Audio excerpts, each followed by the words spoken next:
Hi students, if you are the one who find it difficult to solve list of headings in your reading, then this video is for you. Fine. Today I'll be sharing the tips to solve headings in no time and you will get right answer. Okay. For that क्या करना आता है आपको कि you need to read the passage first. Fine, हमें starting से start करना होता है. अपने पैसेजेस को स्टार्टिंग से स्टार्ट करो. फाइन, एक एक पैसेज पढ़ते जाओ. अब ये आपको याद रखना है कि आपको स्कैनिंग नहीं करनी, आपको स्किमिंग करनी है. फाइन, आपको वर्ड टू वर्ड रीड नहीं करना, आपको पैसेज का क्विक रीड करके ओवरऑल मीनिंग निकालना है. अगर आपने इसको सही से स्किम किया तो it will take you to the correct answer. Fine. Okay, one thing more, pro tip क्या है? Always focus on the starting and ending of the passages. इसको हम हेड एंड टेल मेथड भी बोलते हैं. ठीक है, चलो लेट्स स्टार्ट. एक सॉल्व करते हैं, then you will get to know how it works. Okay, तो मैंने बोला कि आपने पैसेज को स्किम करना है. फाइन, स्कैन नहीं करना, आपको ओवरऑल मीनिंग समझना है. फाइन, अगर वो सही से किया तो वही आपको सही आंसर तक ले जाता. अब इसमें देखो क्या स्टार्टिंग में बात है अबॉरिजिनल आर्टिस्ट की, क्योंकि अब बहुत ज़्यादा डिमांड है थ्रू आउट वर्ल्ड, सिर्फ ऑस्ट्रेलिया में नहीं सब जगह. ठीक है, फिर उसने बोला है कि जहाँ पे they have already fully resign. Fine, national museum of Australia. अब लास्ट फ्यू लाइन्स पे फोकस करेंगे. शुरू में बात है कि अबॉरिजिनल आर्टिस्ट की, मतलब जो नेटिव आर्टिस्ट हैं उनकी बहुत ज़्यादा डिमांड चल रही है. ठीक है, अब नीचे आओ. आगे उसने क्या लिखा है कि यूरोप में भी जो आर्ट है उसको एग्जिबिट किया जा रहा है. ठीक है, और आगे जाके उसने बोला है कि म्यूजियम है एक पेरिस में जिसको असाइन कर दिया जाएगा आर्टिस्ट्स को और उनकी आर्ट को. ठीक है, जगह का नाम उसने बताया हुआ है. प्लान्स हैं उनके. ठीक है, to commission by artists from Australia. ठीक है, कि उनकी आर्ट को वहां से लेके आया जाएगा.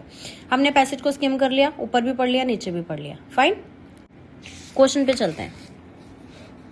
अब हमने हेडिंग्स पढ़नी है वन बाय वन. देखना है आपको कौन सी. अब इसमें देखो क्या स्टार्टिंग में बात है अबॉरिजिनल आर्टिस्ट की, क्योंकि अब बहुत ज़्यादा डिमांड है थ्रू आउट वर्ल्ड, सिर्फ ऑस्ट्रेलिया में नहीं सब जगह. ठीक है, फिर उसने बोला है कि जहाँ पे they have already fully resign. Fine, national museum of Australia. अब लास्ट फ्यू लाइन्स पे फोकस करेंगे. शुरू में बात है कि अबॉरिजिनल आर्टिस्ट की, मतलब जो नेटिव आर्टिस्ट हैं उनकी बहुत ज़्यादा डिमांड चल रही है. ठीक है, अब नीचे आओ. आगे उसने क्या लिखा है कि यूरोप में भी जो आर्ट है उसको एग्जिबिट किया जा रहा है. ठीक है, और आगे जाके उसने बोला है कि म्यूजियम है एक पेरिस में जिसको असाइन कर दिया जाएगा आर्टिस्ट्स को और उनकी आर्ट को. ठीक है, जगह का नाम उसने बताया हुआ है. प्लान्स हैं उनके. ठीक है, to commission by artists from Australia. ठीक है, कि उनकी आर्ट को वहां से लेके आया जाएगा. हमने पैसेज को स्किम कर लिया, ऊपर भी पढ़ लिया, नीचे भी पढ़ लिया. फाइन, अब हमने हेडिंग्स को पढ़ लेना वन बाय वन और देखना कौन सी मैच करती है. पहली हेडिंग कहती है amazing results from a project. किसी प्रोजेक्ट की बात नहीं आई. फिर उसने बोला न्यू रिलीजियस सेरेमनी. कोई रिलीजियस सेरेमनी कोई बात नहीं आई. फिर उसने बोला community art centres. Art centres की बात आई कि खोले जाएंगे पर वो कम्युनिटी के नहीं है. आगे उसने बोला early painting techniques and marketing system. Early किसी पुराने पास टाइम की कोई बात नहीं आई है. उसने बोला माइथोलॉजी एंड हिस्ट्री कंबाइंड. कोई बात नहीं आई है. एक ग्राउंड बनाई गई किसी चीज़ की जिसका भी मेंशन नहीं आया. उसने बोला the increasing acclaim for aboriginal art. ये वर्ड आया था अबॉरिजिनल. फाइन, वहाँ हमने पढ़ा था ना कि अबॉरिजिनल आर्ट की बहुत ज़्यादा डिमांड है. फाइन, अब देखो increasing acclaim is also demand. तो आपको जो आंसर मिलेंगे रिफ्रेजल में मिलेंगे. अब ये मैं मैच करती हुई लग रही है, इसको टिक कर लो.